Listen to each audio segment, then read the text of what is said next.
What's going on, everyone? Welcome back. Today, we're going to be talking our Week 3 fantasy football wide receiver starts and sits for every single matchup, so make sure to tune in. If you enjoy, hit that like button, subscribe, give us a follow on Twitter at AllDayPigskin to continue interacting with us there.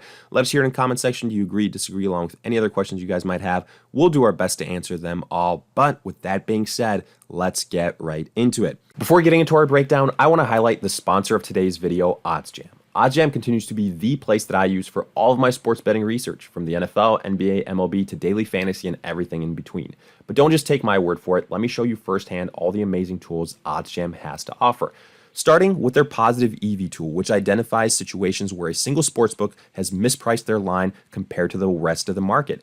They're basically willing to pay a lot more so that you bet with them compared to the other sportsbook. At the end of the day, you're getting the best odds, essentially a mathematical edge and guaranteed money in the long run. But also available is OddsJam's arbitrage tool, which shows situations where the market is so mispriced that you can bet on both sides and guarantee a risk-free return. OddsJam's calculators show you exactly how much you have to bet on the over and under and what the respective guaranteed risk-free return would be.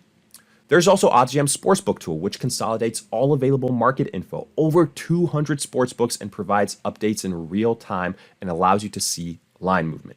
But my personal favorite is their Fantasy Optimizer tool, which is great for those using PrizePicks, Underdogs, or other daily fantasy sites, as you get to see discrepancies between all of these sportsbooks. Imagine, PrizePicks has a Patrick Mahomes line at 200.5 passing yards, and all other books like FanDuel and Underdog have this line at 230 passing yards. Well, getting the over 200.5 on PrizePicks would be an absolute steal. Guess what? OddsJam does that for you.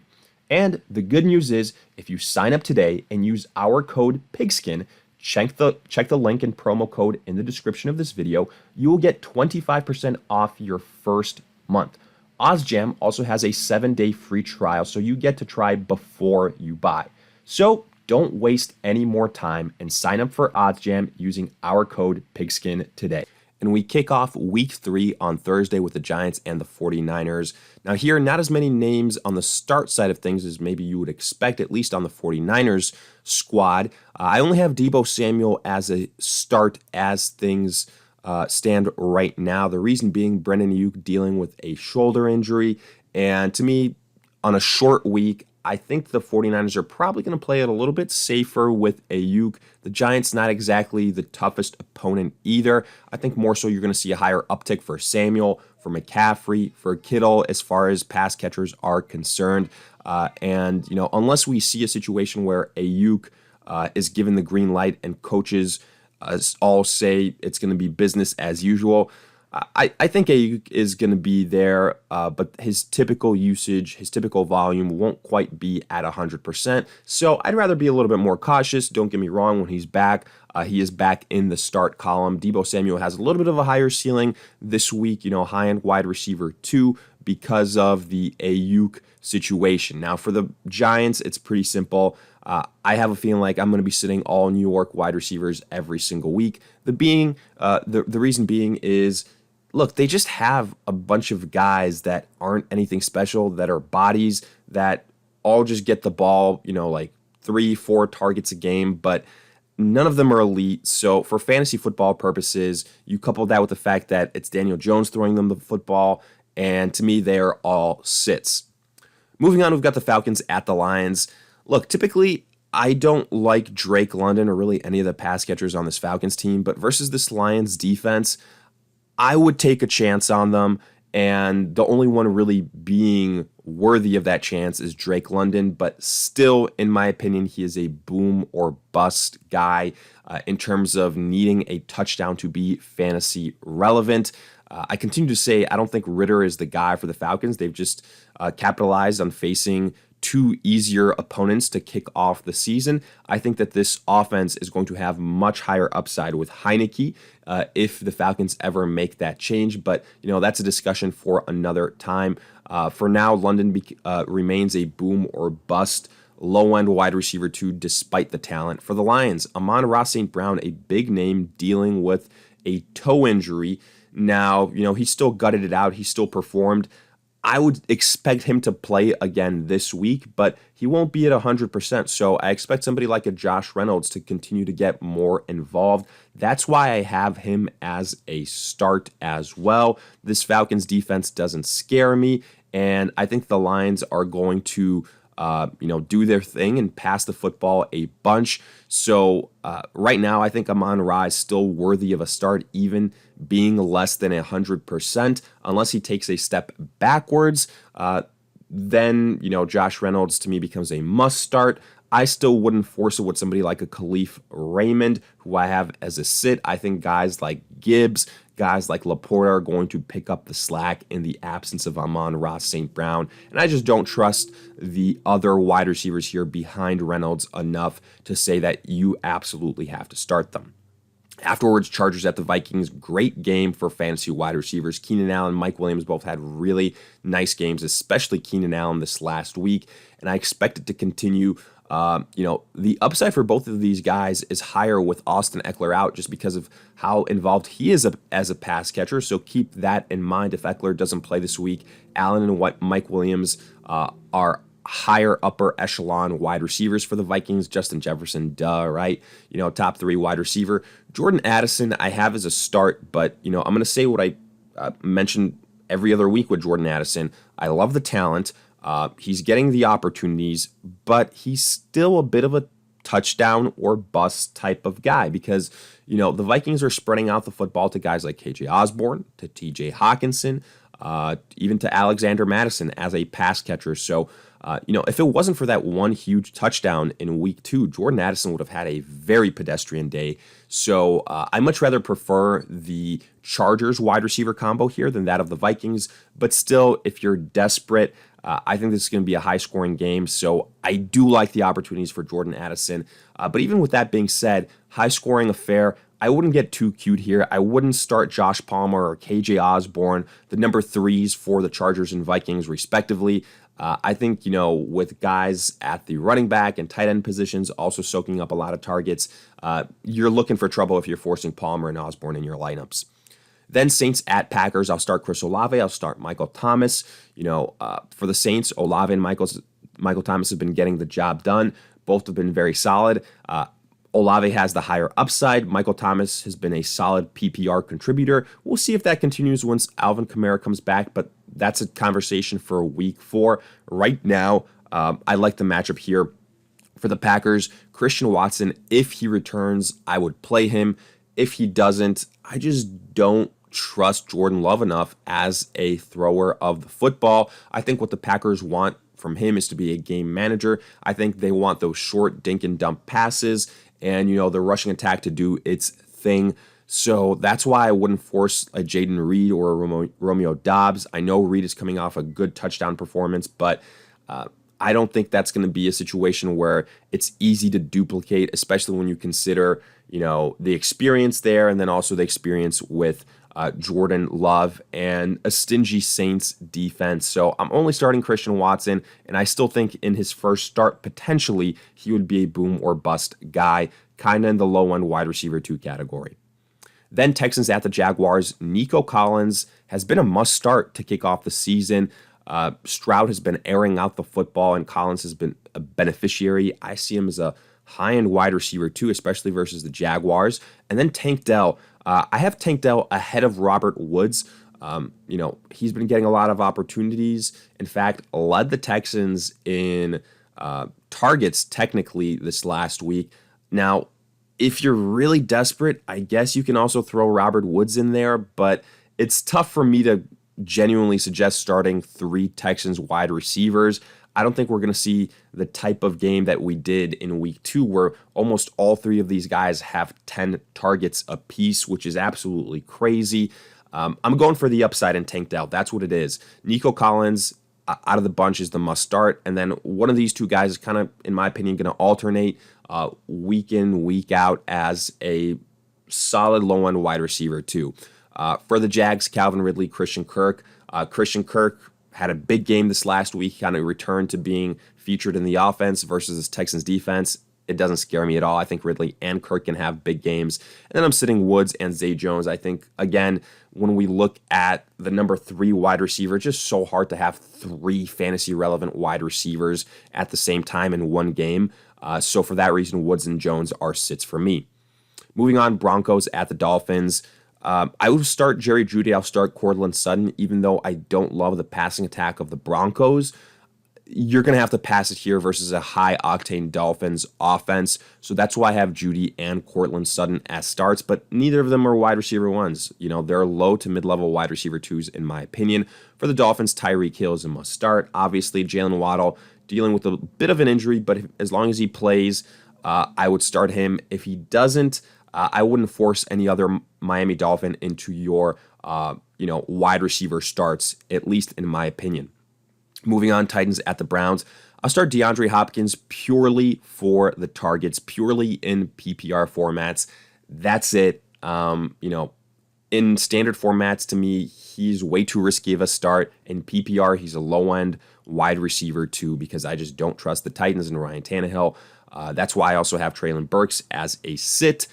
Maybe he saw a little bit of a higher volume because Hopkins wasn't 100%. For the Browns, I like the matchup versus the Titans. Secondary, Amari Cooper and Elijah Moore, I think, can have solid performances. Look what happened with Keenan Allen and Mike Williams this last week. I think both guys can be behind wide receiver 2s. And then I am sitting, the rest of the pass catchers there, whether it's Bell, whether it's DPJ. So Cooper and Elijah Moore are the top 2 guys for me. Afterwards, Bills at the Commanders. I'm starting Stephon Diggs. Technically, we saw Gabe Davis have a higher fantasy output than Stephon Diggs this last week, but that's not going to happen every single week. I mean, we saw it last year.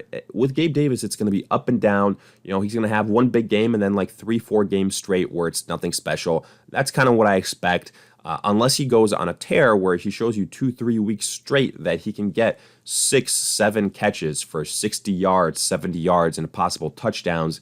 I'm going to wait to see that before inserting him into our lineups. For the Commanders, I'll start Terry McLaurin and Jahan Dotson. I think you're going to have to air out the football here versus this high-octane Bills offense. So I like both these guys. McLaurin has the higher upside. I think Jahan Dotson will bounce back as a low to mid-level wide receiver too.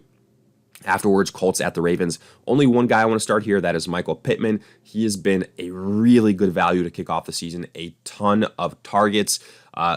Whether Anthony Richardson plays or not, Pittman, I think, is a high-end wide receiver too. I'm sitting Josh Downs afterwards. To me, he's the number 2 wide receiver for the Colts, but again, just not enough volume here to have 2 fantasy-relevant wide receivers for the Ravens. I'm sorry, but I'm sitting all Baltimore wide receivers. Zay Jones had a huge week in week 1, but let's not forget, Mark Andrews also wasn't present then. He's now back. He's now commanding more targets. So while I do think that Zay Jones is the top wide receiver to own for the Ravens, this Colts defense doesn't scare me. I could see the Ravens running it on the ground successfully. So if they spread out the football to their wide receivers, to all their pass catchers, I don't see really any of them having a huge day. That's why I'd rather sit them here. Then Patriots at the Jets. Only one wide receiver I want to start, and he is a boom or bust guy. That is Garrett Wilson. He is touchdown dependent. He is extremely talented. On talent alone, he's a top 10 wide receiver. But when you pair him with Zach Wilson at quarterback, it is anybody's guess what's going to happen. He is touchdown dependent, so he is a boom or bust low-end wide receiver too. For the Patriots, I'm sitting all New England wide receivers. To me, it's a situation like the New York Giants. You don't have an incredible quarterback, and you have just a bunch of guys at the wide receiver position. It can be any of them that, comes out and has mediocre success versus the Jets defense. I wouldn't force it here. I'm sitting all New England wide receivers. Then Panthers at the Seahawks. I'm only looking at the Seahawks side of things here. DK Metcalf, he got banged up, but I don't think it seemed too serious in week 2, so I anticipate he plays. If he doesn't, Tyler Lockett must start, and then Jackson Smith and Jigbo would also go into the start column. Both would be, low to mid-level wide receiver 2s. Lockett would actually be a little bit higher upside, high-end wide receiver 2. For the Panthers, I'm sorry, but you're sitting all Carolina wide receivers. I know Thielen had a decent performance, but if he doesn't score that touchdown, it's not all that impressive. And honestly, Bryce Young has not looked good. And sure, it's only 2 games into the season. It's his rookie year. You have to be patient. I get it. But if we're talking right now in the moment, I'm sitting all Carolina wide receivers. Then Bears at the Chiefs. DJ Moore, I will start, but the reason being is I think he's going to get the volume here. The Bears are going to have to throw the football versus this Chiefs offense. That's the main reason. To me, I think that DJ Moore is kind of in that Garrett Wilson situation. On talent, he's like a top 15 wide receiver, but Justin Fields and this Bears coaching staff, this Bears offense just doesn't quite work. And you never know. The talent with the situation, it's not the best fit. So for that reason, DJ Moore is a start, but he's a boomer bust guy. That is the situation. It's going to be the case all year long. He's going to be a low-end wide receiver too. You need a touchdown from him.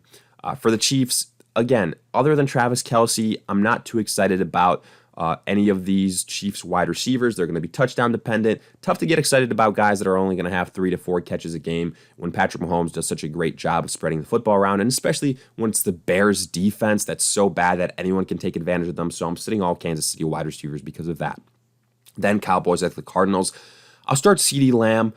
He's been the alpha, the top guy for the Cowboys like we've expected. That's not a surprise there. He's a low to mid-level wide receiver 1, depending on the game script of this contest, because I could see the Cowboys pulling away. Then if he plays Brendan Cooks, you could toy around with the idea of playing him, but honestly, I think it's going to be his CeeDee Lamb and Tony Pollard show. So I'd rather sit Cooks and Michael Gallup.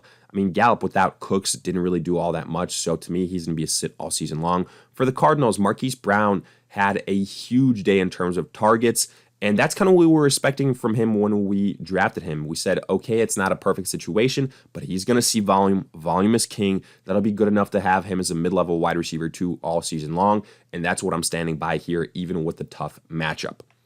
Then Steelers at the Raiders. I'll start George Pickens because Deontay Johnson is on IR, so he is the top guy right now. I wouldn't force Allen Robinson. With Kenny Pickett, I just don't think that there's enough room here for 2 fantasy-relevant wide receivers, so it's Pickens. I have him as a mid-level wide receiver 2. For the Raiders, Devontae Adams, you got to start him every single week. Low to mid-level wide receiver 1. Then Jacoby Myers, if he returns, I think he could be a solid start. We'll see if he can build upon his week 1 performance. I would have him as the number 2 wide receiver for the Raiders, kind of a low to mid-level wide receiver 2.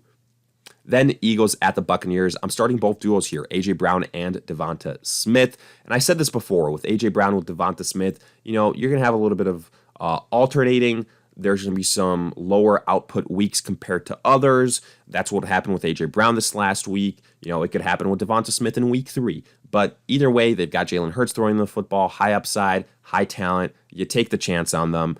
So both, to me, are mid to high-end wide receiver 2s. For the Bucs, this is going to be their toughest challenge by far to kick off the season. You're going to start Mike Evans. You're going to start Chris Godwin.